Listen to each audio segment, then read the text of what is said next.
Just before we begin the meeting, can I do some housekeeping things? As far as toilets are concerned, you can pass them on your way in.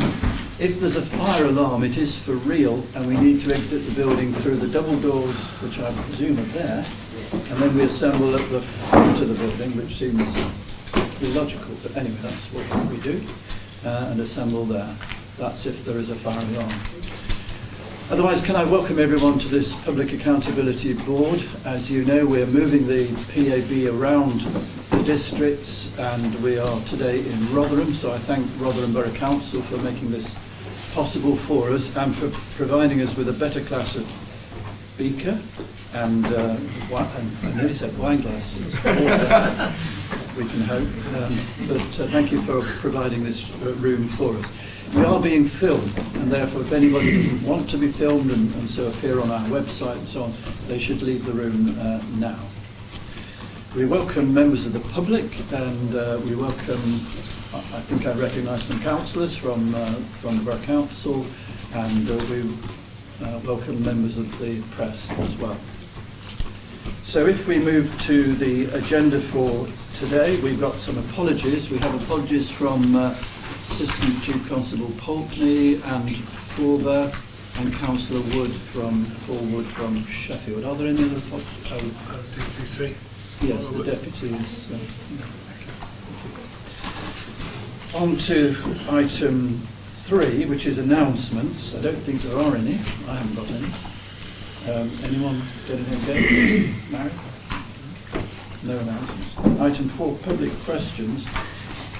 We have had one public question which I think was raised as a public question at Rotherham Borough Council, but it's been sent here as well by Councillor Stuart Sampson. That's around the callback assist facility, which is now operating at Atlas Court on 101 calls, and that was asking a couple of things, one of them being, is it a 24-hour-a-day facility, which it isn't, and the Chief Constable perhaps might explain why that isn't the case, and the other one was exactly when is it operating, how is it operating? Sure.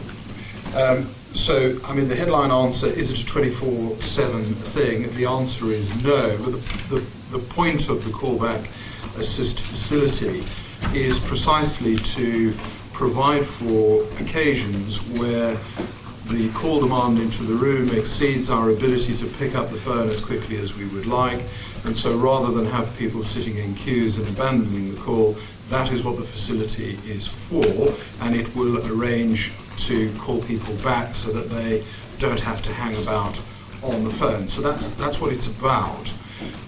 But actually, it doesn't need to be a 24/7 facility, because there are times where our much preferred method of operation is such that we pick up the phone when people are on it, and there are times where demand is such that we are able to do that.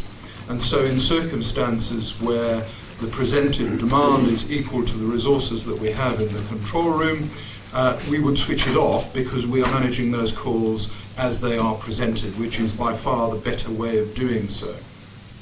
If in circumstances where things start to heat up, where there might be a critical incident, where we're just having a really busy time, at that point they would switch on the facility. So in a nutshell, it was never intended to be 24/7, because it doesn't need to be 24/7, but it is something which is dynamically controlled by the likes of the force incident manager and the room manager on the day. So it will be turned on when it's required. And I would say that whilst I'm going to talk a little bit more about public contact in the realm of managing vulnerability and what have you, later item on the agenda, but it is the case that the issue of call handling and our ability to interact with the public has to be similarly weighed across what at the moment are improved call handling, improved abandonment rates, improved response times, all of which feeds very strongly into a narrative of improvement, albeit, and I will come on to this later, we know that we are some way away from being optimally resourced to manage the demand that we have, hence some of the issues around 101 and the like. But I will come back to that, Commissioner, in due course. And of course it's switched off so that people are not called back at 2 a.m. or something Well, absolutely. inconvenient and antisocial. Correct, correct. And as I say, the times when it's switched off are the times where we're pretty confident that we'll be answering the phone when people are on the phone. So we're dealing with issues in its immediacy. And it's one of the new functionalities that the new system has. Correct. Which were not available. Correct, which is very much more beneficial, I think, because we absolutely get that people get very frustrated if they're hanging on a seemingly interminable call. It's very frustrating for all of us. So that's what that's for. Thank you very much. Item 5 is urgent items, and I don't think there are any of those. Item 6, anything that needs to be put into part 2, there isn't any of that. Item 7, declaration of interest. Are there any additional declaration of interest for today? No. So on then to item 8, which is the minutes of the last meeting, which was held on the 2nd of October, which was my birthday and went unremarked, I might say. So this is pages 1 to 14. Michelle, do you want to say anything about it? No. There's nothing in the minutes that anyone wants to comment on by way of accuracy. Okay, thank you very much. Shall we move then to the matters arising and the actions from those minutes, which is pages 15 and 16. Yes, we should. Yeah, just in relation to there's 2 actions on there that's already been discharged, so I won't mention those. The one that doesn't have an update against it in terms of whether it's discharged or not is further cybercrime update report. You'd asked to be brought to a future Public Accountability Board after liaison with ACC4, where it's felt that 12 months' time is sufficient given other arrangements we've got in place around assurance and remediation. That's beyond the work. I thought that was rather a long time, but you're moving on. Anything else on those? Okay, thank you very much. On then to forced performance reporting, and we have a report from the Rotherham District, and Chief Superintendent Una Jennings is with us to present that report. This is pages 21 to 54. It's quite a long report. It's a very comprehensive report. It's a very full report. A very positive report. It's a good report. So that's good. Even if we can assume that we've all read the report, and what I thought I might do is take you to some items that I wanted to sort of ask questions about. But if you feel that I've missed something that you really wanted to say today, then let's come back to that and deal with that. So I don't want to exclude anything, but clearly we could spend a lot of time on quite a bit of this report. So in general terms, I thought it was you can say a tour de force. That's a pun almost. A tour de force, a tour d'horizon. It was very good. So thank you for that. So the things that I was particularly interested in were things like, if I could take you to page 26, first of all, emergency response times, and they seem to be good in that they're coming down, getting those down, and I just wondered, or perhaps it's more on, well, if you could say something around response times, how are you getting them down, how the priorities are for doing that, what you're actually doing that's making the difference, and whether you think it's sustainable. Yes, absolutely, Commissioner. Thank you, and thank you for the comments at the start of the meeting as well. You're very welcome, and hopefully comments that we'll build on and maintain. Actually, as I sit here with Steve, who's come with me today, really is a reflection of the work that he's put into some of the real improvements that you've seen across the district alongside the other members of my command team. They have been working incredibly hard over the last 6 months, and I think you can see some of the fruits of that effort now in this report. Even specifically with response times, for us as a command team, that was one of our key areas for immediate scrutiny and I suppose prioritisation when we began looking at what next post the last public accountability meeting, not least because, as you can see from figure 2, we were an outlier as it related to the force, both in relation to how quickly we got to both our emergency calls and also our priority calls.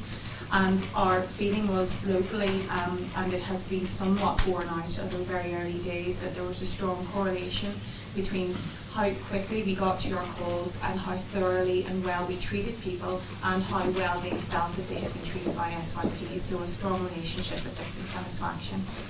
There were a number of things that we did in response to that. The first was really taking a really detailed look at what the underlying root causes were that were preventing us getting to our calls in time. Anecdotally, things like geography were offered to me as reasonable explanations for why we lag behind other parts of the force.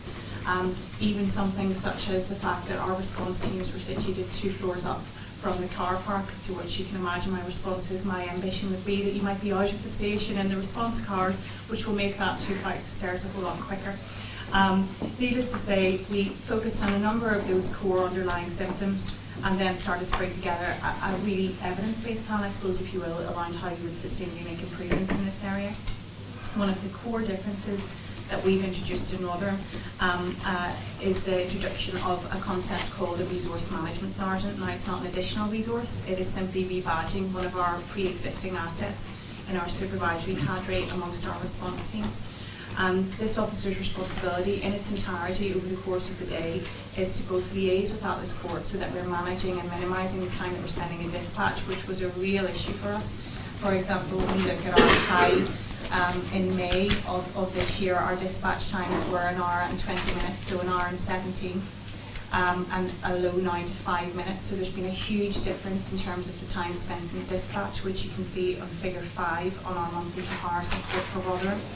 And that has made a huge difference to how quickly we can get to our calls. So this resource management sergeant liaises with Atlas dynamically, pretty much constantly on the radio, identifies the right resource for that particular call, dispatches that resource to the general area of where the call has actually been recorded, or indeed we will ultimately be dispatched to, which means then that our assets, our response officers can get to that particular member of the public a lot quicker. In terms of its sustainability, I suppose the proof is in the pudding, as they would say where I'm from, in terms of this last number of months' trends, and also then the fact that we are maintaining this level of reduction. And I make reference in particular to statistics that we have had shared with us this week, which is in anticipation of Force Performance Day on Thursday, which again highlights Rotherham as sustainably having much better response times than we would see across the force as an average. And again, referencing the difference in terms of time spent with call handler, down from 15 minutes down to just 10, and dispatch down from 1 hour and 20 minutes down to just 5, and then in district then down from 25 minutes again to 15. It's having a huge impact both in terms of actually how our cops are managing demand and also creating a real capacity now in our response teams and across the wider cohort of officers in Rotherham so that we can deal with some other pressing matters. Is what you're doing in Rotherham, is that different from what's happening in the other districts?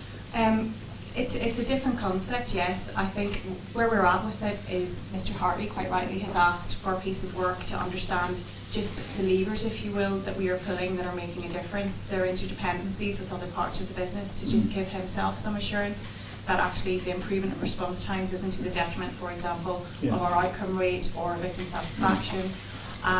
We are not seeing any indications of that, as you can see in the main body of the report. And I imagine it's something that if we prove it works, the concept will roll out. So if I may, Commissioner, yes, just to give the reassurance that my role is really to, via quarterly performance review, to visit each of the districts, one, to hold to account, but also to look for good practice and emerging trends that we want to make sure is across the force. And albeit we have 4 districts, they really are borderless in terms of the common minimum standard and making sure that we share good practice. So absolutely, we see some really encouraging emerging trends out of Rotherham. As soon as they began emerging, we're looking at, okay, let's understand how and why. And once we've got the evidence base that we understand those levers, that will be replicated across the force. So there will be no isolation of Rotherham.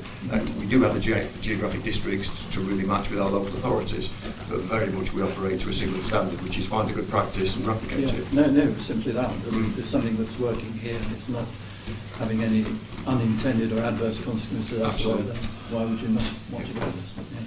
Yeah. Can I take you then to page 29, which is domestic abuse? Just the same thing, that you've got a graph that's heading quite dramatically in the right direction. I just wonder what you have to say about that. Yeah, I suppose there's probably three things as we reflected, Steve and I, in preparation for today that we think we've brought to bear around domestic abuse. First is certainly that clarity locally around the fact that it's incredibly important for us. The fact that these people are our most vulnerable victims here in Rotherham. The fact that actually they often, and we often in the context of domestic abuse, are dealing with some of our most risky offenders. So that real clarity around why it's important and why it's important that we provide a really good service provision in this area. So you can see two things here that are of interest around domestic abuse. One is, of course, the graph we referenced there, which has seen a reduction in our outstanding domestic abuse suspects in Rotherham. I'm pleased to report it's actually at 15 now as opposed to 25. So again, we're trying to find what our new normal is in relation to that, but an 81% reduction from our starting point back in May.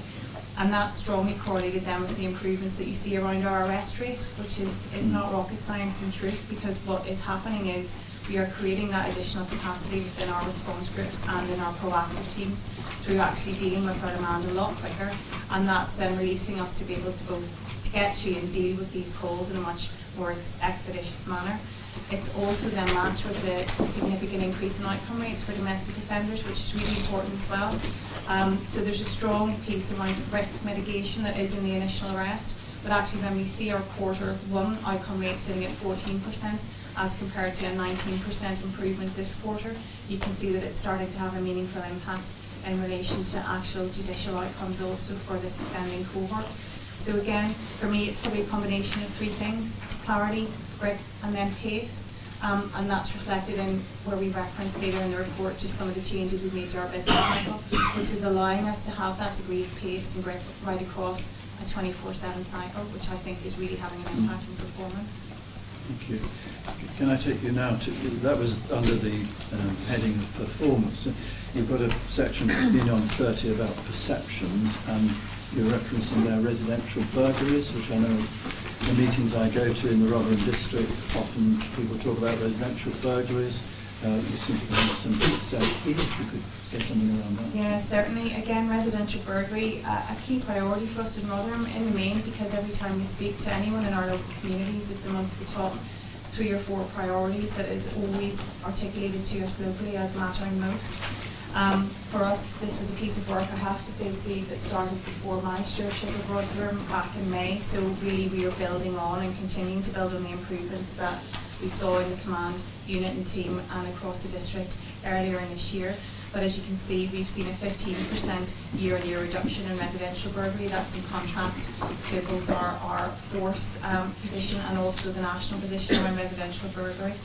Unsurprisingly, that correlates with the number of outstanding suspects we have for residential burglary, because you tend to find that if you have these young men, as they invariably are, in police custody or in prison, they are not burgling houses here in Rotherham. So we have, again, a very, very clear, concise and tight grip, both around identifying those young men, which they generally are early, and then putting really robust effort into both locating them and getting them in custody, and then managing their release. And a great example of that, I think, would have been young Shaw, a young man who had a very troubled past, a prolific burglar, released from custody on the 25th of October.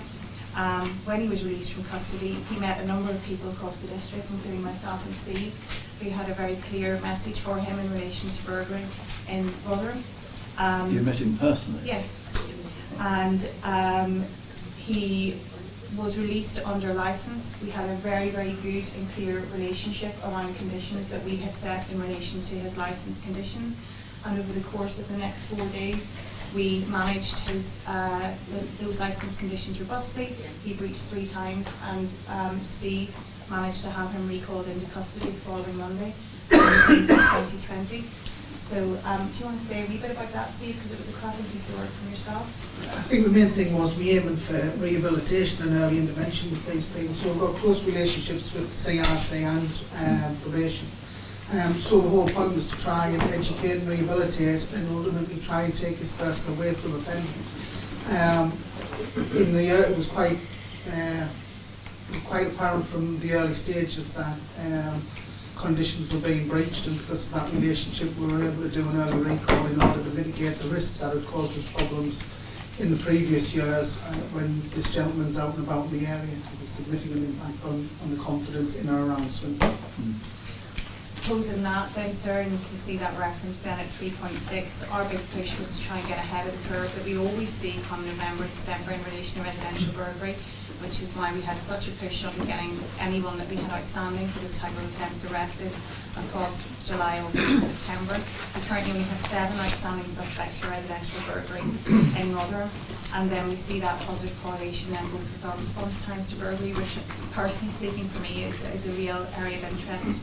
As someone who lived alone for many years, I can't think of anything worse than being burgled, and if I called my local police, I would expect them to be with me within the hour, and I would not be very pleased if that wasn't the case. So we've had a real focus on making sure that we realise that ambition locally, which we think again is having a really positive correlation then with how satisfied people are in relation to the service that we're providing. And just one other nice thing that's worth sharing, I think, Steve, was we had a victim of burglary. She was a victim of burglary last year in Rotherham. Come and speak at one of our Leaders Away days. We have Leaders Days every month now where we deal with our business in the morning and then some value-based leadership input in the afternoon. And this victim of burglary had been burglarised last November and had a horrible experience at our hands, not just of the burglars but actually of our response locally. And hearing her come and speak to our cause about that was really something I think quite powerful. She's gone on to work with Carrie's department and record a video which we are going to use now right across the force, talking about that experience from a very personal, very human, very emotional perspective, which I think sometimes it's really important that we bring back into our policing offering and something we're really focused on locally here now in London. No, it feels like a violation. That's what people say. I mean, having been burgled myself, I know exactly what that is like. It's a horrible feeling to know that someone has been through your rooms in your private property and all the rest of it, and yeah, not good. Not here, I hasten to add, but in another part of the country. Thank you. Can I just ask you then about commercial burglary? Yes. I mean, what are you as successful there? Yeah, that's a real area of focus for us, if I'm being honest, particularly in our town centre. So we had a spate of commercial burglaries probably over the last 6 weeks, which we've successfully arrested and charged 2 individuals for. One in particular, and we had a really good news story around it actually, again, one that we're probably going to celebrate at a 4th level, which was a restaurant here that had been broken into 3 times over the course of a 6-week period. Now, the owner of the restaurant contacted me on social media, and I spoke to him the next day myself. The long and the short of it was we got a DNA hit from a window pane of the actual premises itself. We had someone in custody 6 hours later, and he's been charged and remanded with 2 commercial burglaries. We believe he's responsible for probably 12, but we couldn't get him to admit to any further than the 2 we could actually prove eventually.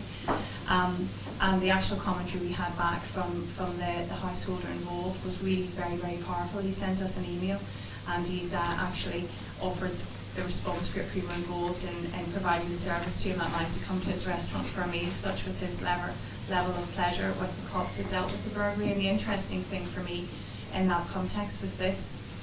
He talked about the fact that the officers who were involved called back the next night to make sure he was okay. He talked about the fact that they spent time and waited with his wife while we waited for CSI to attend the burglary scene. He talked about the fact that he's a commercial lawyer now, a partner in a fairly large law firm. He talked about the fact that he had come from a relatively unstable background himself and worked incredibly hard to carve out a piece of life for himself that he felt was of value, and that the burglary in itself had made him start to doubt if all that hard work had been worth it. But as a result of the experience he had had with the officers who represent us all here in Rotherham, his confidence was renewed. He's coming down to the police station actually now to present certificates to the officers that have been involved. But I suppose the bit for me was just the real kindness and compassion that they showed him in the midst of what was a really tragic circumstance. And the fact that of the matter is this, he would have, and I've spoken to him a number of times since, as you can imagine, he would have given us a top rating around satisfaction in burglary even before we caught the offender, just because of how we had taken time to treat him properly. So commercial burglary, something we're really focused on, something that we generally see lower levels of in terms of volume crime, something we know really has an impact on our local business community here in Rotherham. Something we saw a bit of a spike of across September and October, but hopefully have mitigated it because of the arrest we knew. And I can't remember the name of that suspect that we arrested for the arrest, or for the restaurant burglary. Can you? No. Not, don't get the wrong thing. We're on a public setting. But thank you very much indeed. Can I take you then to page 34, which is OC, organised crime gangs, organised crime groups, and the relationship with neighbourhood policing, and perhaps a comment on Operation Alligator, which I haven't heard of before. Yeah, absolutely. Steve, I might let you take that one because this is really something you're quite an expert at. Yeah, Operation Alligator is the branding that we've put across Rotherham District in respect of the proactive policing element to neighbourhoods. So there's the 4 clear priorities which have been told to us by the public within our surveys and during our engagement sessions around burglary, drugs, speeding vehicles and off-road motorcycles. So the proactivity comes together from our neighbourhood inspectors and chief inspector who run these operational days and proactive sessions whereby we'll go out and do warrants, we'll go out and we'll go out and arrest people who we know to be responsible for those types of offences. What we're finding is it's working very well. We are getting the engagement that we would have expected, and the important bit for us is utilising Twitter, social media alerts in order to get the messages back out to the public. So Alligator is a concentration of people there. It's a bit like Duxford, but not forced by it. It's if you like, it's the same concept of Duxford, but it's on a localised level, and it's responding very locally to the concerns of the people that get raised up either at our community action partnership meetings or at our local tasking and coordinating meetings. But heavily involved with our partners, Rotherham Borough Council, and the likes of our third sector agencies such as Rotherham Rise and some of the teams, for example. And you seem to have a good relationship with the Rotherham Borough Council on these and other. Yeah, absolutely. And you've had 42 of those operational. Can I just ask a question? Yes. Steve, can I just ask a question on that? Presumably where there hadn't been local concerns raised, but you were aware of drugs activity in the area and you executed a warrant, you wouldn't necessarily put a sign up because that would affect feelings of safety in those that didn't know there was a problem in their area. Is that, you've got the tuning up, I'm asking, in terms of feelings of safety versus... Yeah. I think we've got the rhythm right. So sometimes we may not put the signs up for the fear of crime aspect of it, but more often than not, generally these activities are in the areas that we might expect them to be, and where we already know that we've got either hotspot areas of crime or a fear of crime. So yes, we generally have that rhythm. Moving swiftly on to page 36, Operation Slowdown. Again, when I go to community meetings, not so much in Rotherham itself, but in some of the outlying communities, then speeding is an issue that constantly people come back. So some success here then. Yeah, and I think a big part of this, first and foremost, has been to recognise the community speed watch that we have in place at the moment. Currently we have, it's 9, I would class them as go bags, which are currently utilised by PCSOs and local volunteers in the area. We have a list of areas which have been brought forward by the different members of the community and some of our local councillors to say these are the streets that we think we have a problem. And what we've been doing historically is sending the PCSO out with the volunteers and the go bag. We then generate letters which go back to members of the public who've been found speeding with certain criteria, and they get a warning letter. Should they come up on the list more than 3 times, then that looks to be enforcement against that particular location or that particular individual. So we may then have traffic cars that we can actually enforce it. The next stage is, what we're trying to do is build up the social capital whereby we actually use the volunteers themselves rather than the PCSOs. So we get to a point now, we work in Swinton at the moment in order to look towards giving a group of volunteers their own go bags, so their own Uniquip, their own high-vis jackets, and the other, the pads, in order that they can actually go out, do their own community speed watch, and then have the appropriate vetting to be able to come in and then forward those under our department that deals with sending out the letters. So that's just about building the social capital, building the confidence up, and then building greater links with our local community. Yeah. And volunteers are forthcoming, then that's... Yeah. Happy so far. I'm moving fairly swiftly onto page, I think, 43. And that's talking about the managing of demand, incident demands in these hotspots. And you talk there about Rotherham District General Hospital and getting demand down there, which is very good. But I wonder what about the other hotspots, because you've had other places, supermarkets and so on. I wonder what your thoughts are around that. Commissioner, if you're happy with the hospital itself, then I'll not go into the details behind those reductions. But you're quite right, some of our areas around shoplifting and antisocial behaviour, a lot of the reductions that we've had in those particular locations, and certainly out of our last top 10, we've made reductions in 8% of those in our last review of that demand, TTCG. But in order to do that, it's all about problem solving, so it's about engaging with local managers, it's about looking at the geographical area, and it's about putting visibility in the right places. We've done that with Rotherham Borough Council and our partners, so we've had wardens, anti-social behaviour officers, and if appropriate, housing officers into those locations, working with the police, one, to engage with the youths, and two, to do enforcement if that's appropriate. So, for example, shoplifting in Asda, we'll do that enforcement, as well as look at crime prevention options that may also be there, such as putting food, etc., in different parts of the store. I think one of the big successes we've had here locally, Commissioner, is our public space protection orders, both in the town centre and then latterly then in Eastleigh. Not least because I think it gives us a very physical representation of that joint problem solving that we're trying to do here with our MDC. So, for example, where we can start to challenge constructively back across around the provision of community safety wardens that are bespoke and dedicated to these particular areas based on the public space protection order that we've obtained. And we've had some real success with that, haven't we, Steve, in relation to getting some dedicated assets who can act as those very capable guardians alongside our own police officers and staff locally, which particularly in the midst of the PCSA review has proved a really good bridge across that particular piece for us locally, with both communities here and indeed with our MBC. Thank you. On page 44, moving on to missing people, again seem to be having some success here. There's a steady fall there, missing from home.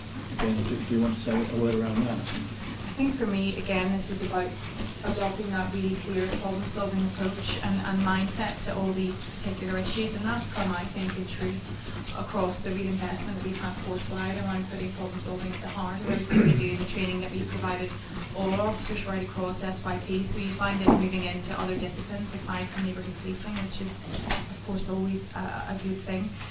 In this circumstance here, it's most certainly about building that relationship with our frequent flyers, those people who repeatedly go missing, and understanding what the push and pull factors are for those particular people. And there was a great example illustrated in here in relation to one young woman who was frequently reported missing for us, and actually part of the symptoms, I suppose, of her particular issue was this penchant to go absent, and so giving her some other recourse to reach to, some other support proved really important to start to mitigate that particular issue.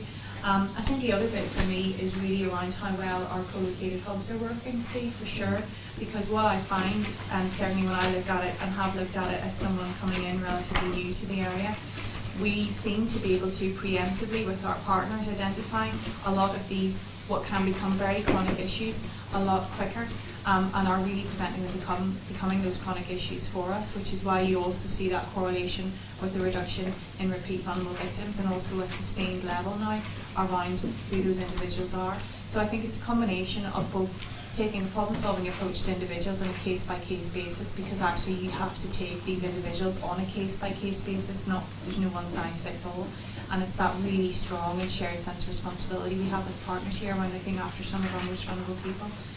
That for me would be the key enabler of the reductions in this area for us. I mean, you've mentioned partners a number of times now, and you indeed have a section here, page 46, on on partners, I just wanted to ask a question around that, and that's the community action partnerships, the CAPs, so-called, which are, I think, unique to Rotherham. Yeah. How do they differ from PACs and some of the traditional meetings we've had before? These are local councillors and officers, and that's it. Is that a CAP? Yeah, I mean, I suppose, and I'll defer to Steve on this once I give you my take, in case I haven't covered all the points really. I suppose for me, our structures here with our partners, starting really at that very local level with CAPS meetings, have been really about that very thing, localism, and making sure that our action plans are bespoke to the particular wards that we're dealing with here in Rotherham, and that they have a degree of resonance with the people who are raising concerns with us locally.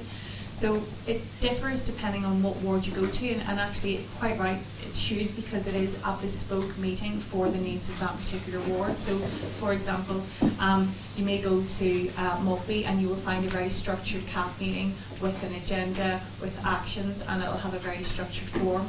In another ward you may go and find that the CAP meeting is in fact the local PCSO and neighbourhood policing sergeant doing a walk around with their local councillor and other members of the community talking about the issues and concerns that they have. For me, so it's not prescribed in any way. It's not prescribed. It's up to. It's like I said, it is really driven by that attempt to make it very local. The CAPS meeting feeds into then our bi-weekly tasking, and similarly that feeds up then through to both our community MyRac and then also to our TTC tasking then once every month. The key element for me around this part of the business, as I've come in and started to look at it in more detail, is around really mapping that back against our high level outcomes here in Rotherham. How are we able to articulate that this cycle, this business cycle that we are involved in collectively is actually translating into meaningful outcomes for communities, so they are feeling safer, they are safer, there are less issues in relation to the things that they are saying are concerning them most. So I would imagine, and certainly it's something I've spoken to Sharon Kemp about, that over the course of the next 6 months, and it's something I would like to probably speak to you about at my next public accountability meeting, is that you will find probably a much more, I suppose, robust and clear link between the business cycle that we have around our partnership working and the outcomes that we are actually producing for local communities on a weekly and monthly and then annual cycle. Again, I think it works very well. I think that some work a bit better than others, Steve, if I'm being honest. Go ahead. We have 21 CAPs across the district, and they were introduced, Commissioner, probably about 18 months ago now, and probably about 6 months ago the partnership, the police did a review on those. And the feedback came back roughly about 70 to 75% saying really well, working well, pleased with them. The next step was what about the 25% where that wasn't the case, and part of that fits into the boss's comments around, right, that needs to be the next stage. We need a little bit of corporacy in this, and we now need to make sure that from the top level objectives which we have at the Rotherham Together Partnership and the Safer Rotherham Partnership, that they actually aggregate down on the frontline partnership problem solving. So over the next few months, the points that the boss has raised around getting that performance framework in place, each and every one of the command team with equal members from Rotherham Borough Council are going out between now and Christmas just to visit each and every one of them to triangulate what we have now and start to bed in this new framework. I think the other thing that's worth mentioning is, again, Sharon and I had a Dragon's Den type event in this room a number of months ago, where we brought in each of our teams and they kind of pitched to us their work and ideas and the outcomes that they've generated. We're having another one now at the end of November. Again, gives us at that very senior level a real opportunity to sense check what are the actual outcomes that we are achieving and how are we tracking them back and showing that actually the things that we are doing are having a material difference to the end product that we are claiming represents success. And I think you're going to see a real improvement in that over the next couple of months, not least because we only recently sat down and looked at the likes of the Rotherham Plan alongside our Community Safety Plan, alongside our own plan in a page, and of course our plan around our own police and crime priorities, and started to map the common outcomes, the themes, and then the common indicators that we would all want to have a hand on that could lead to joint success for communities here locally. Thank you. I think they're all the things that I wanted to ask about. I don't know if there's anything you, Steve, obviously there is. Yeah, well, we moved on to CAPS, Commissioner, and there's probably one thing I want to give you some more reassurance on in relation to the missing from homes. So you spoke about how the partnership was working and how we react to things. An example would have been just 2 days ago. So we had 2 repeat missing from homes. From one of the names, but 2 young ladies who were at risk of CCA. They've been missing a few times. The quick response was from my level straight into RMBC to talk about what the strategies were looking like around those people once they were found and what the processes would be going forward. Within the space of 20 minutes, everything was already in place. The conversations that took place, and should those people go missing again, we know exactly who we'll be doing PPOs on and what locations we'll be taking other people to. And that when people go missing, when children go missing more than 3 times in Rotherham, there is a specific problem-solving plan already in place which we can react to. And that's what I just spoke about. There's the next escalation of which takes place if that's not working. Thank you very much. Was there anything else that I just wanted to, just in terms of, clearly we're skipping through a very comprehensive report which is chock full of positive stuff. If this report was sort of 5 pages worth of positive stuff, then one could be accused of being partial in one's selection of the news that was being shared. But when you have a 30-page report that is chock full of good news, I think it just proves the point that what we have locally is a really committed, positive leadership team.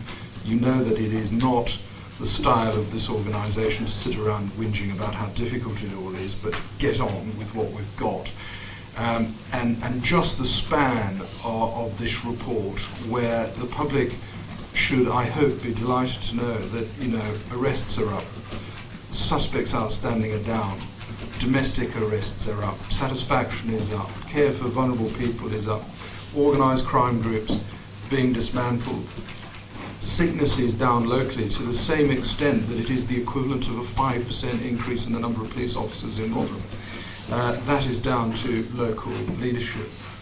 Demand is down by nearly 12% across the piece, which reflects the wider organisation, which talks to neighbourhood policing becoming embedded. And it is into all of this that we're going to be adding substantially increased numbers of police officers. So I just wanted to iterate the fact that, at least from my perspective, this report starts to feel a little bit like vim, vigour, professionalism, working effectively with partners, the operating model starting to be really embedded locally. We add more people to it and we work even harder. And so I think this is a really good report and I commend it to you.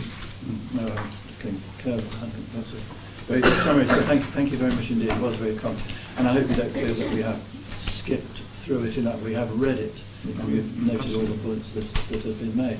But it's a high bar you've now set yourself, because you've got to come back again in a few months' time and tell us how the story is developing. So thank you very much indeed for that. Thank you. I don't know whether you want to go or whether you want to stay, but leave that entirely to yourself. Thank you very much. Shall we move on then to item 12, which again is a forced performance report against the police and crime plan. And that part of the police and crime plan has 3 priorities in it, which is protecting vulnerable people, tackling crime and antisocial behaviour, treating people fairly. We take them by turn, and this is protecting vulnerable people, pages 55 to 62. Tim is not here, so I guess it's yourself. Yes, I'm afraid. Give us a brief. Yes, the Dan was going to deal with this. Unfortunately, has been urgently called away, so I shall deal with it. And much as we did with the last, I shall make the assumption that people have read it and just pick up on a couple of issues. Firstly, just by reference, protecting vulnerable people, the report sets out what that means, and I think sometimes it's important just to set out almost what is the subset of what it is we're talking about when describing protecting vulnerable people. And of course, principal amongst those are victims, vulnerable victims, and you can be a vulnerable person for many reasons, whether that be age, frailty, youth, your propensity to be exploited and the like. Similarly, mental health plays very strongly into this narrative.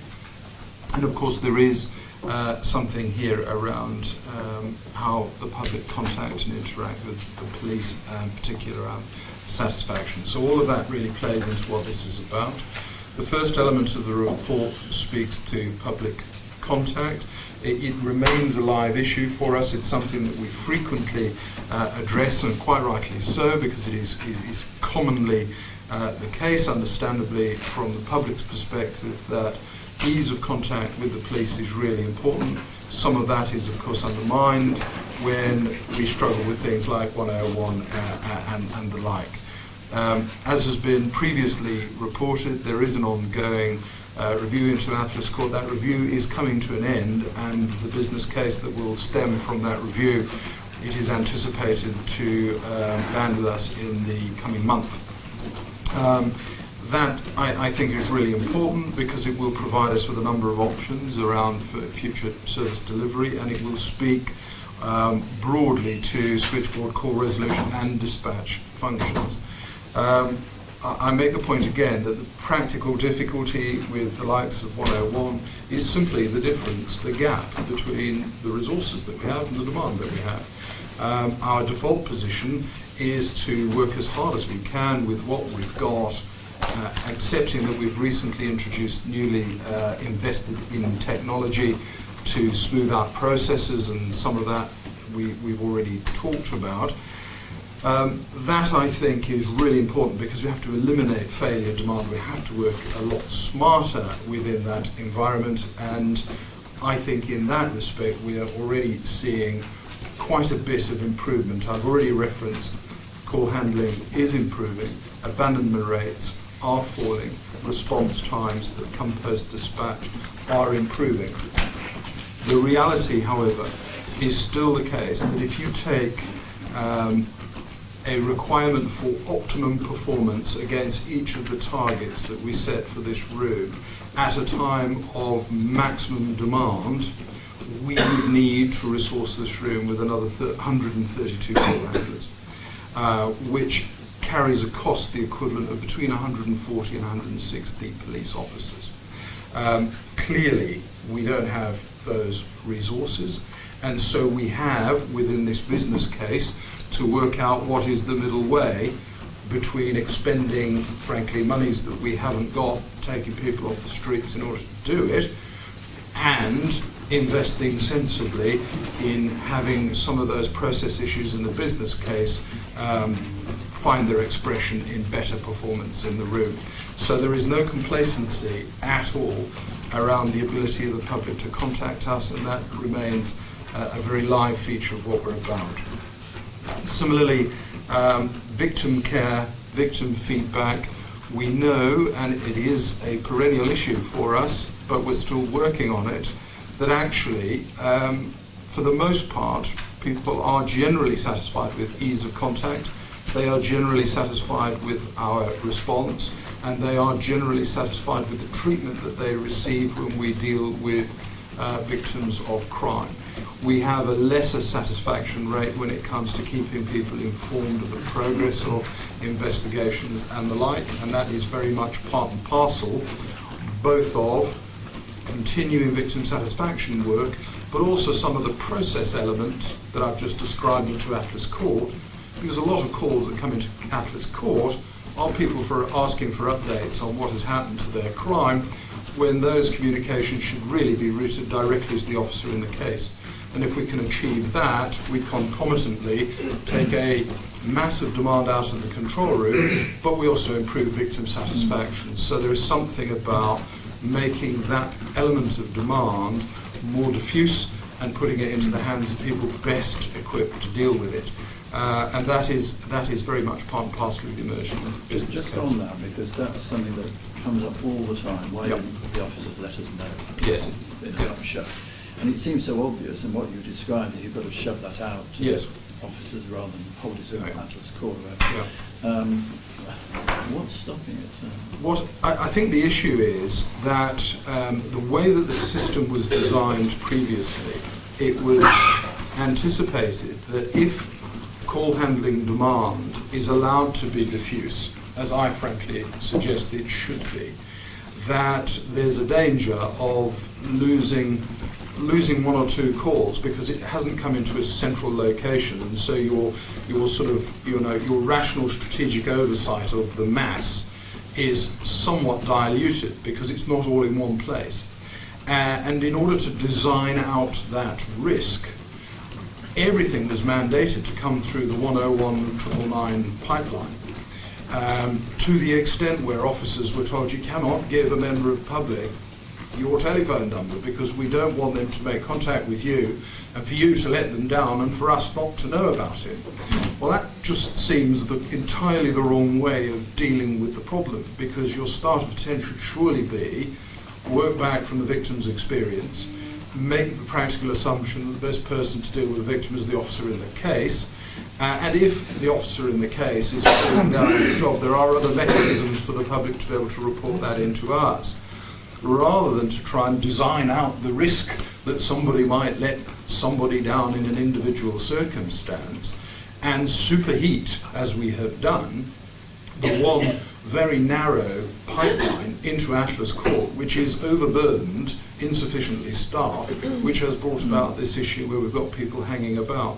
And so you get a double whammy. You get people who can't reach us, but the only way they can reach us is through dialing into a number that we can't satisfy. So you can see how this is the classic sledgehammer to crack a nut, solving a theoretical risk at the expense of doing court business in the smartest possible way. And that's why some of this isn't about money, some of this is about changing cultures, changing processes, and changing management I can systems. see that's a kind of unintended consequence of what you were trying to do, but it's hardly an unforeseen consequence of what they were doing. But you're saying you're trying to reverse that in a sense. Absolutely, and I wouldn't argue that these consequences could not have been foreseen, which is why we've been quite keen over the period of this review to unpick that, because frankly it doesn't make any sense, not least because we are equipping all of our officers at the taxpayers' expense with first-class technology such as the public are able to speak to them as a first instance. But I wouldn't want to leave off the point about broad satisfaction. You see at the top of page 57, we're talking about burglary victims 84%, vehicle crime victims 84%, vulnerable victims 77%, hate crime victims less, but still it's 70%. And for the most part, we are absolutely committed to improving those figures. I know Mr. Hartley makes it his life's work. He wants to get up post 90%, and we absolutely want to achieve that. But I would point to the fact that and we're not a commercial business, we hold ourselves to a higher standard, but most commercial entities that I know would kill for a customer satisfaction rate like that. And that really talks to the quality of our people who, when they actually have that face-to-face interface with members of the public, for the most part, they do a first-class job. So it's about taking the irritants out of the system rather than trying to re-chip our people, who have, of course, demonstrated time and time again that they have all of the ability to deal with individuals in the way that the public have a right to expect. On those figures at the top of 57, Yep. the one with the lowest, I admit it's high, something like that, but is the hate incidents. I just wonder whether, Andrew, you had a comment, because that's an area that your independent ethics panel is interested in. At your request, Adam, yes. As it happens, there was a panel meeting yesterday, and we did have a twice yearly hate crime report.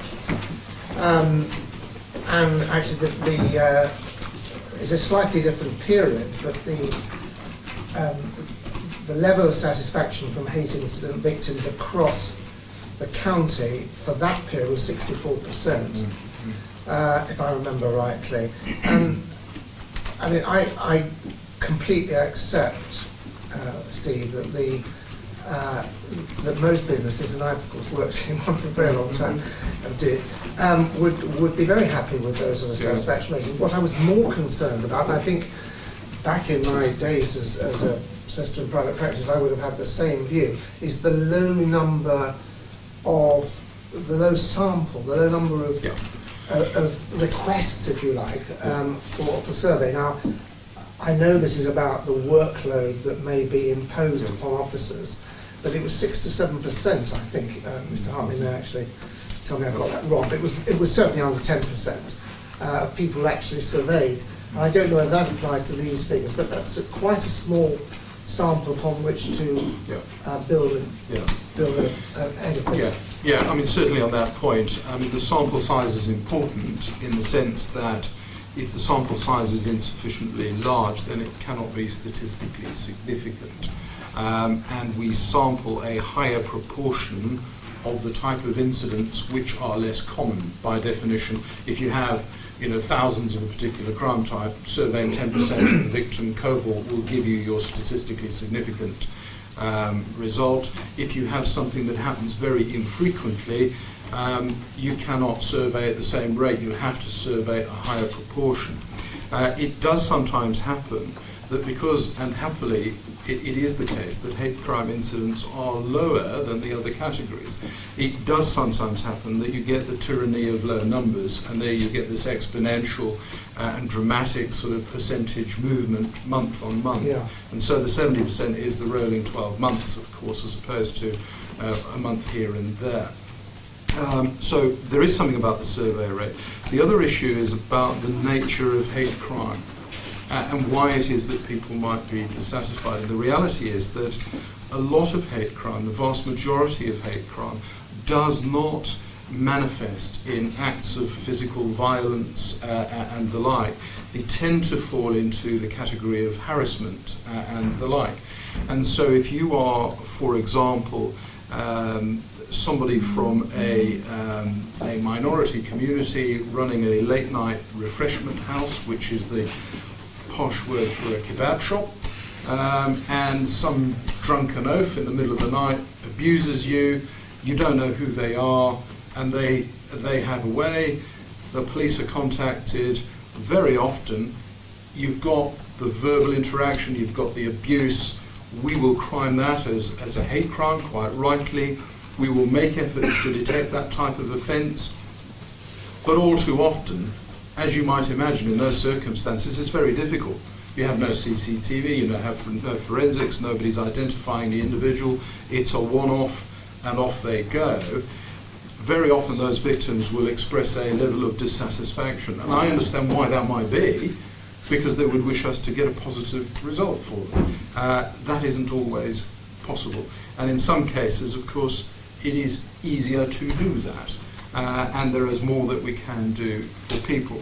This is not, incidentally, an argument to say we're in any way complacent about hate crime incidents, but what it does imply is that instead of attaching all satisfaction to some sort of a judicial outcome, the satisfaction that we seek to build around those victims is that our response is courteous, it's professional, we demonstrate that we care, and we demonstrate that we are doing all that is humanly possible to take serious these reports. And it is that that drives this figure up over time, and that I think is really important.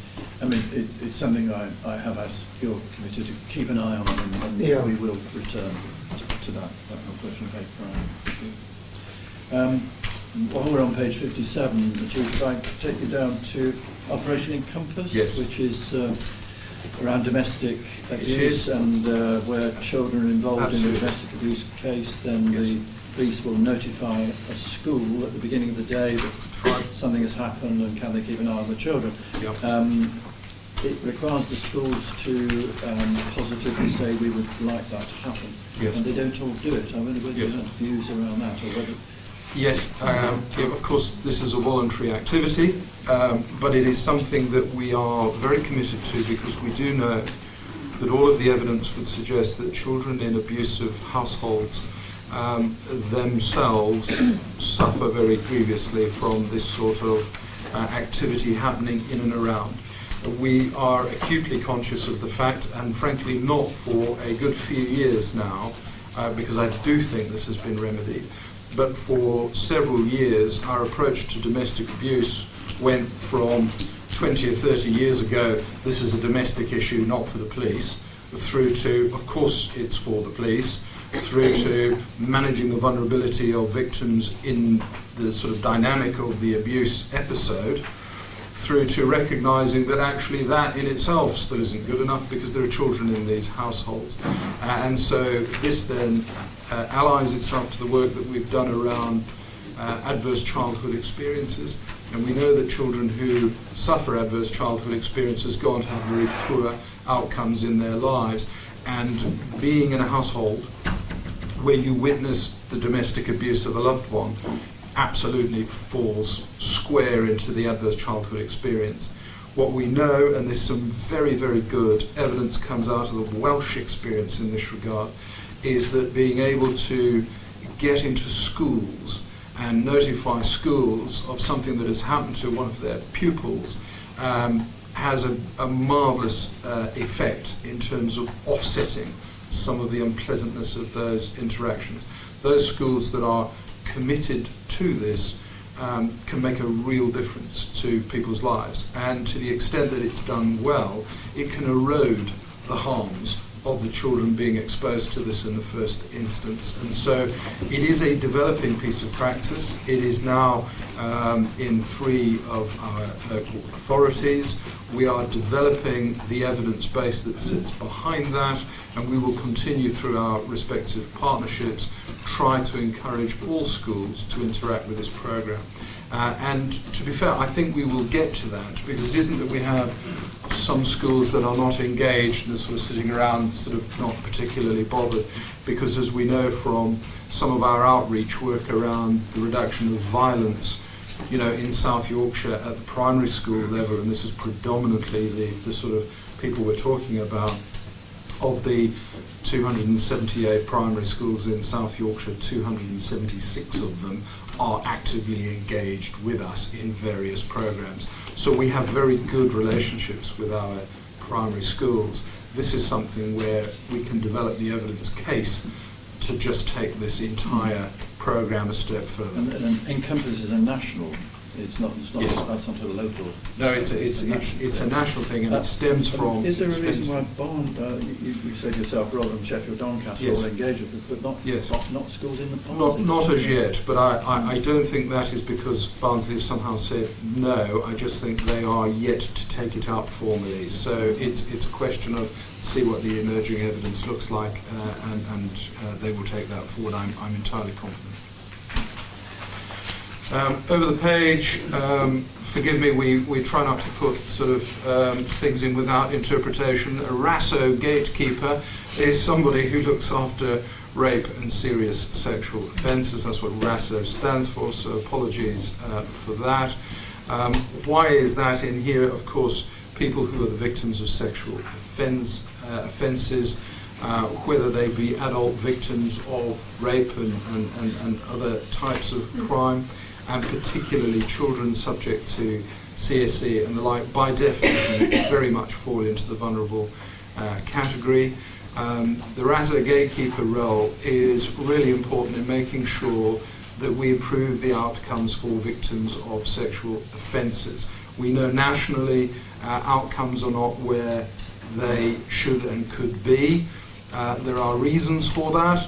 These are very often very difficult cases to prosecute, where you have examples of where, particularly in the case of rape, where you do not have a disputed contact, but you have a dispute about the level of consent.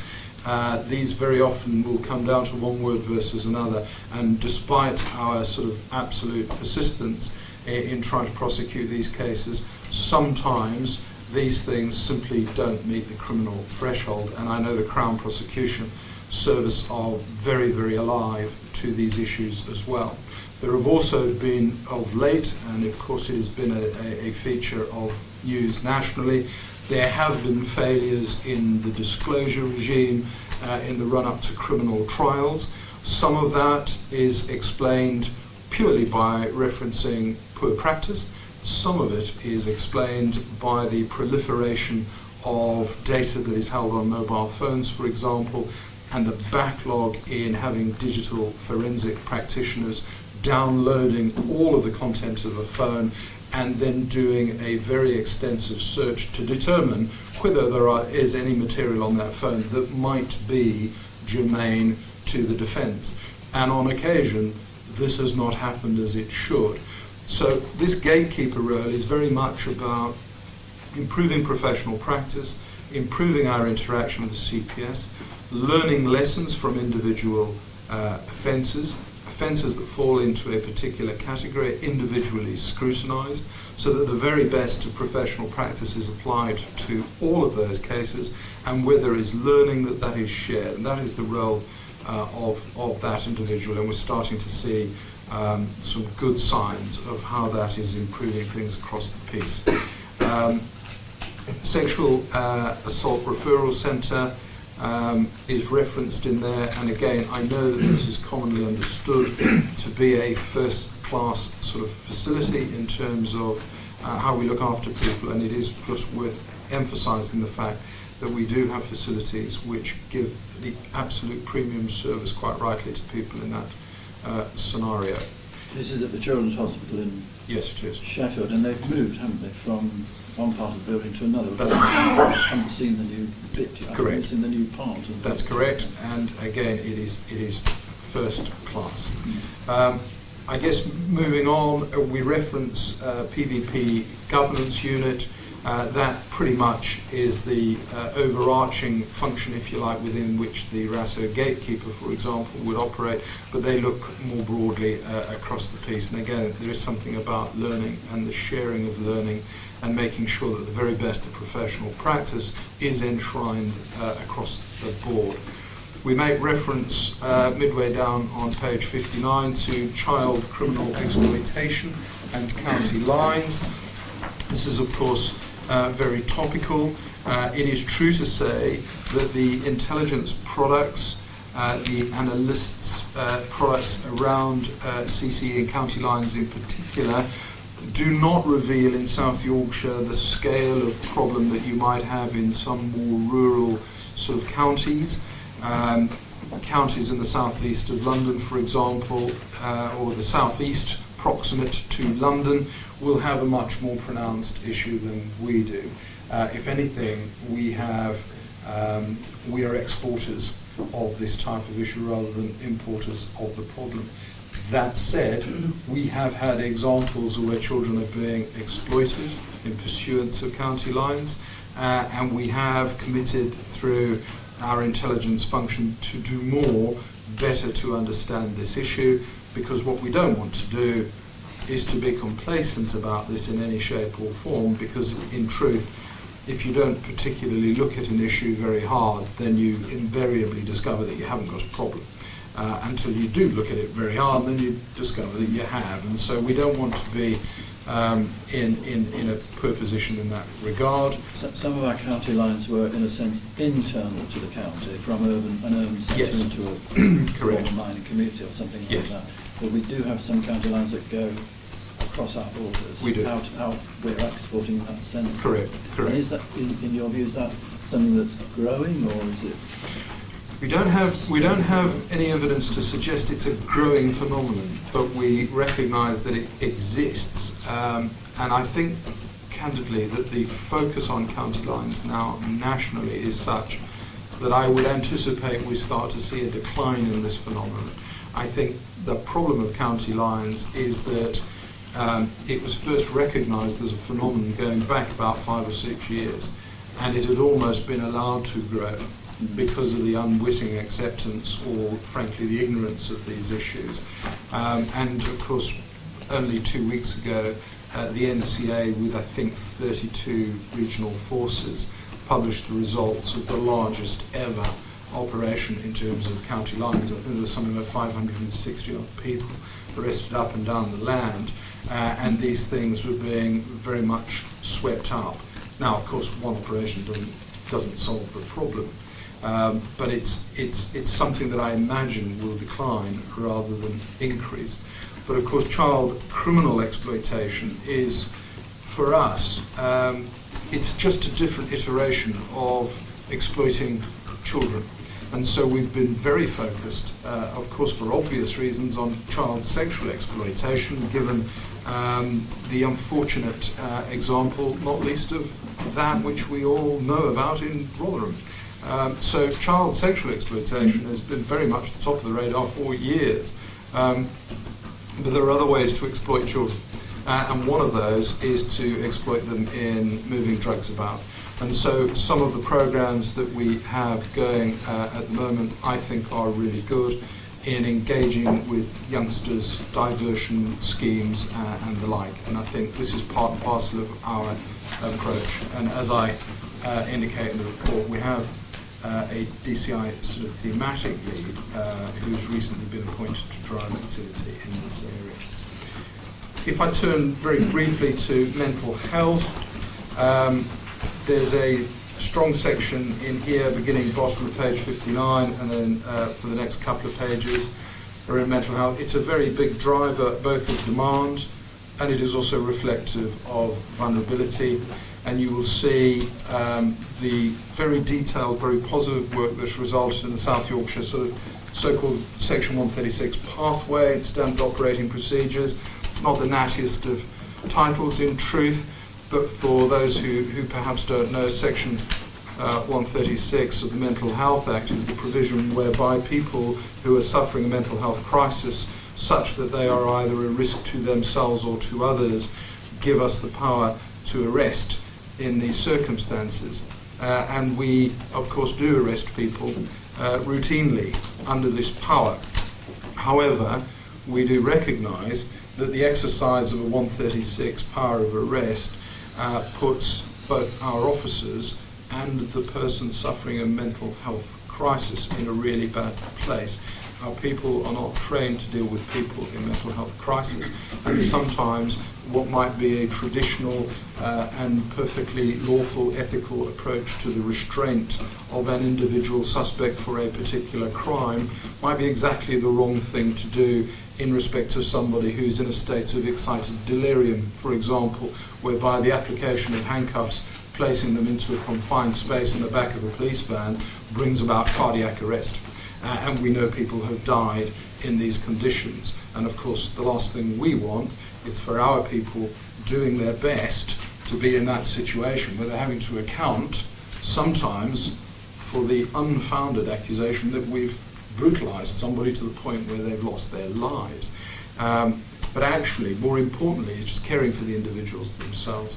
So these protocols are very much around when the power can be used, how it should be used, the detention protocols, the fact that we do not bring people under 136 into police custody or be taken to another place of safety. Police and Criminal Evidence Act has previously held that police stations are a designated place of safety under this power, and we don't believe that that is appropriate, so they'll always go to medical facilities. And as you'll see, the stuff around conveyance and all the rest of it. Dan Thorpe leads for this for us. Dan has done some absolutely first-class work, so much so that a lot of Dan's work is now accepted as national best practice, and actually there is an element of his work which is now part of the core curriculum taken on by the BMA for the training of doctors. So there's some first-class work in that regard too. Just here in Rotherham at Riverside, you have a mental health nurse, or certainly someone from NHS with mental. Are they is that a permanent post there? It's one that we jointly fund with RMBC, isn't it, Steve? So we have some funding secured from Centre actually for that function moving forward for the next number of months. Yeah, we've got it confirmed, the funding's in place to level, but such has been a success that we fully anticipate that the fund will be coming forward from next year as well.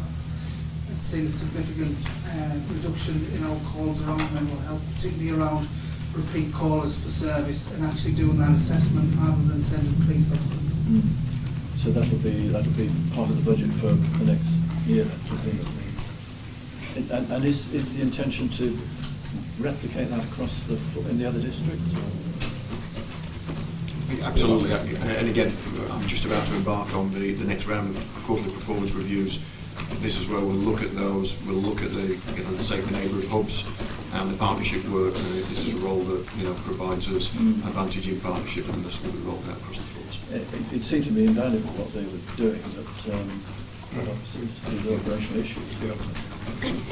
So, conscious of time, Commissioner, I'll wrap it up. Essentially, at the top of page 62 gives direction of travel over the next 12 months. It really just talks to the continuing work around the delivery of strategic mental health partnership plans, which we've just talked about. 136 is a point in the case.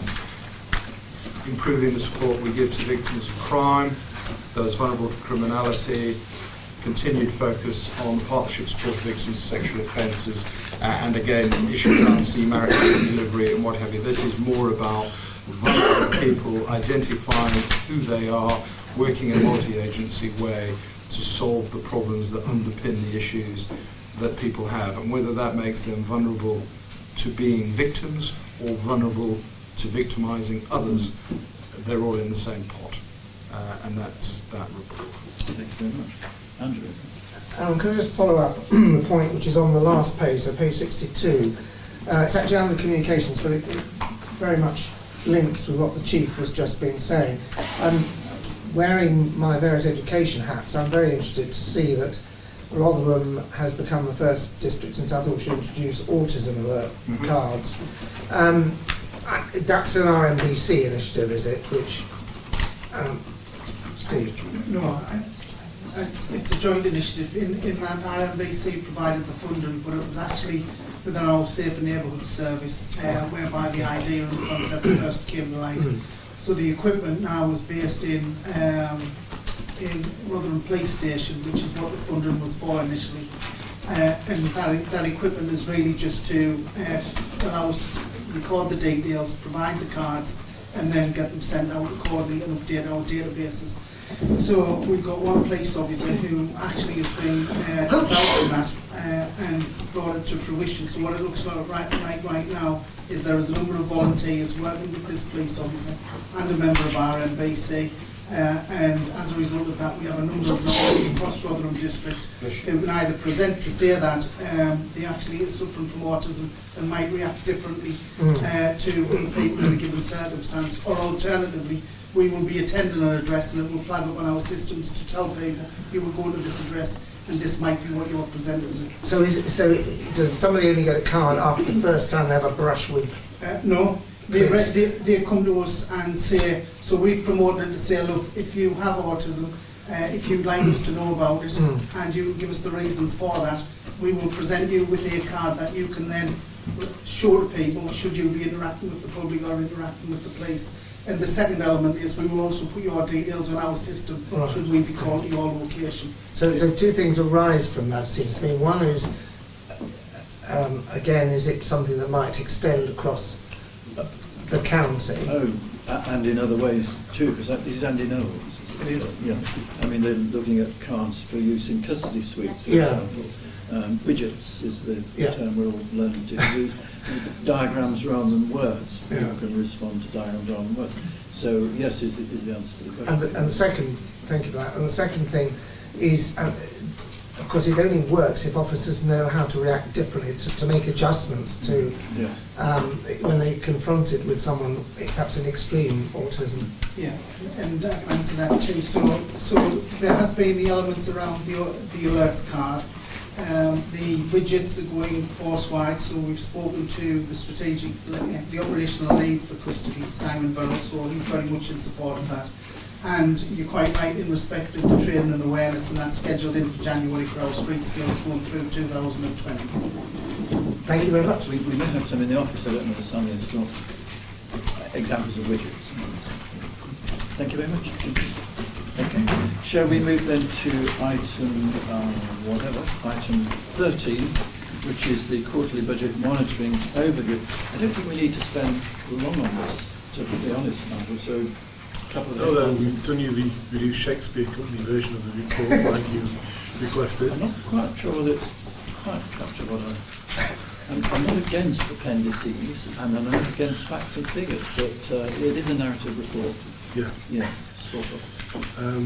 So we sharpen to the point, for some simple terms, is about £400,000 underspent. There are some cost pressures at the moment.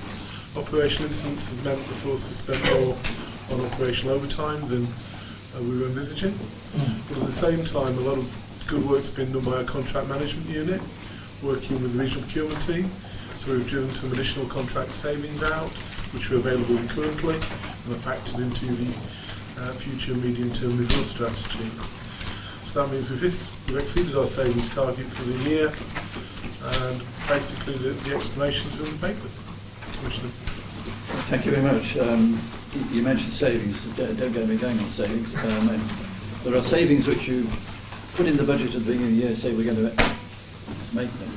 There are savings which are fortuitous. They happen along the way, and it's the first bit that I'm most interested in, not least because the government have made it very clear in the news, in the supplement going forward, they will be looking for cashable savings. So we're going to have to identify those before we embark on the budget for next year. And we've got to deliver on that. So. And we do have some work coming forward on a sort of revised and purposeful savings plan going forward.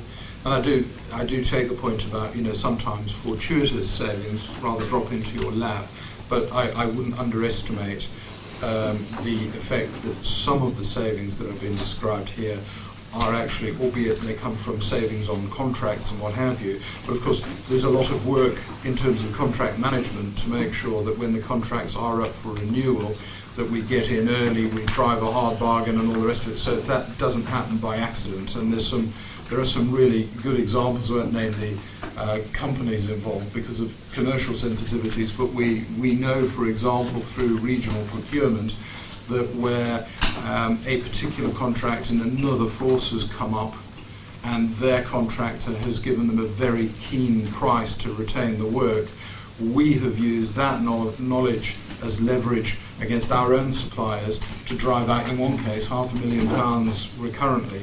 And so one could argue that was fortuitous, another could argue that it comes about through focused management. And that's a good argument in mitigation. Well, a quid is worth a quid, or wherever it comes from. We're cuisine.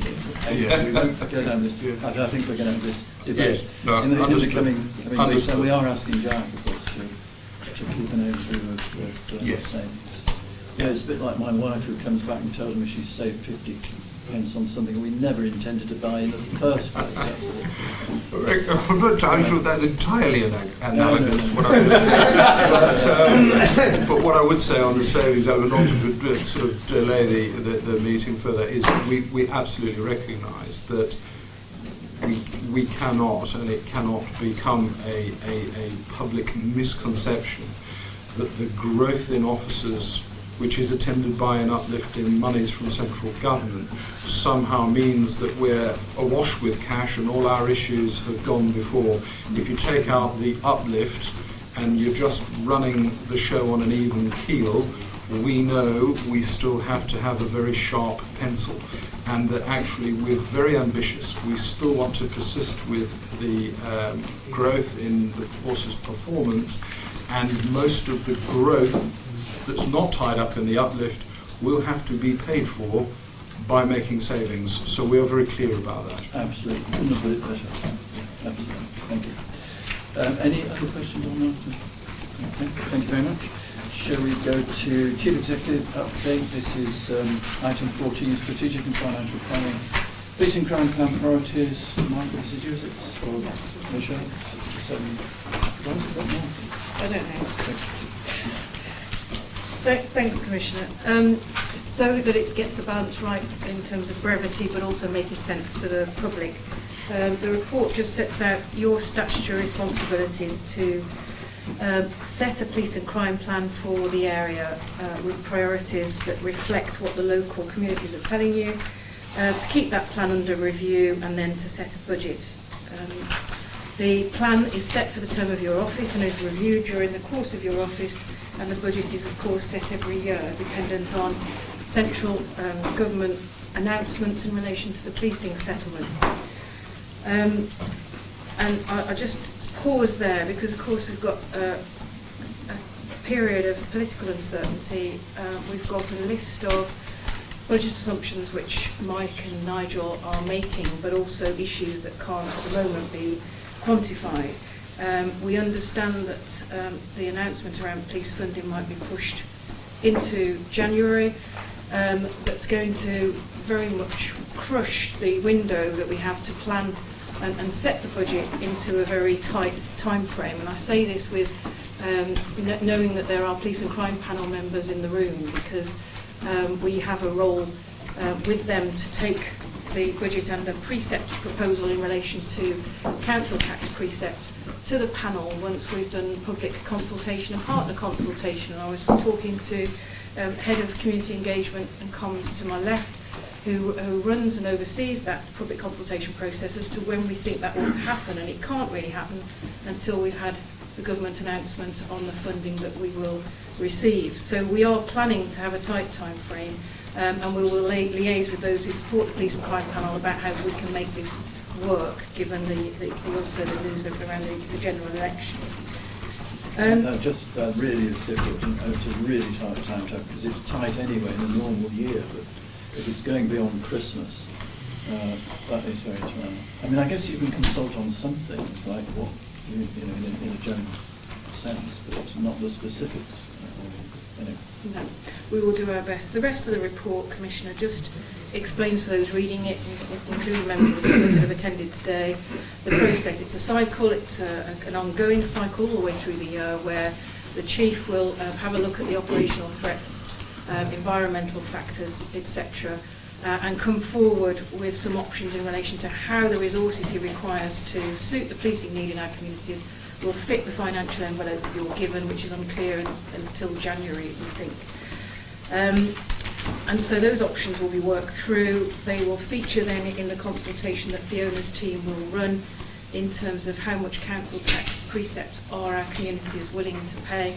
We will take those proposals to the panel with explanation, and then they will give you views, and then you will set the precept as part of the council tax precept in our local area. So there we are, that's the report. Thank you very much. Any comments? Happy with that. PCC decision then 69-72. Very quickly through this report, Commissioner, there have been only 2 of public interest since the last board meeting. There have been other decisions made, but we take a decision in relation to what will be of public interest. The first sets out your running community grant scheme. It runs throughout the enables non-profit organisations, as it says there, to apply for funding of up to £5,000 per bid.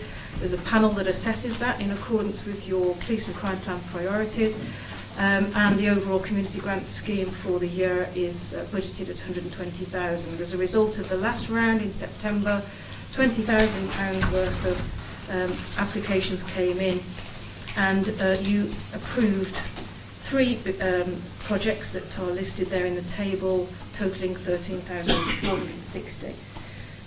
The second part of the report talks about the fact that you have to make a formal decision to accept funding coming in, and you have formally accepted the EU exit funding that's being provided by central government to recognise the local resilience forum and policing activity that goes to support that in relation to the preparations for Brexit. I never thought I'd see the words boxing and fitness in the same breath, but no. Happy to support boxing. Any questions or comments? On then to Assurance Panel reporting, a giant report by exception. Steve, thanks, Commissioner. I'll be as brief as I can be. The first news that I just want to put in the minutes is that I took on stewardship of this committee on the 1st of October. So we will be looking to give assurance as much as possible. In that light, we've begun work on developing an assurance framework so that we can evidence where assurance comes from and make sure that everything's transparent. We also had assurance on process around officer recruitment, and we've given assurance on the development of the violence reduction unit and the governance that's in place around that. The committee also heard how major risks were being mitigated across the force and the PCC, and then finally we looked at the internal audit progress report, which highlighted the progress that was being made with internal audit as externals. In the future, as you mentioned earlier on, we will be looking at savings. We're going to have a presentation on procurement, not this meeting, but the meeting after next. So we're going to look at that and look for some positive assurance around that. And in the coming meeting, we're having a presentation on fleet and how that's done. Thank you. You mentioned the violence reduction unit. We heard this morning that the government will fund that beyond March the 31st, so that's good news. Otherwise, there's dispiriting feeling all the time of setting something up. You're not sure whether you can sustain it, and unless you sustain a BRU, then there's little point in setting it up, frankly. So the government will allow us to bid for the funding to sustain it? Well, that's how it's done, isn't it? But the amount is roughly the same. Yes. We only know what the 18 force areas have got as a total, and it's roughly the same as the initial funding, I think. Yeah, nationally £35 million is made available to the 18 force areas with the VIU, 35 million is intended to be replicated in the next financial year. So, fingers crossed. Thank you very much, Steve. Thank you. So, we've got nothing on the exclude. Any other business? Don't you dare. There's no other business, I don't think. No. Thank you very much. Date time next meeting, we move to Barnsley. Next time in our progression and our circuit. Thank you very much, everyone, for your attendance, and thank you, members of the public and all those who have been observing us today.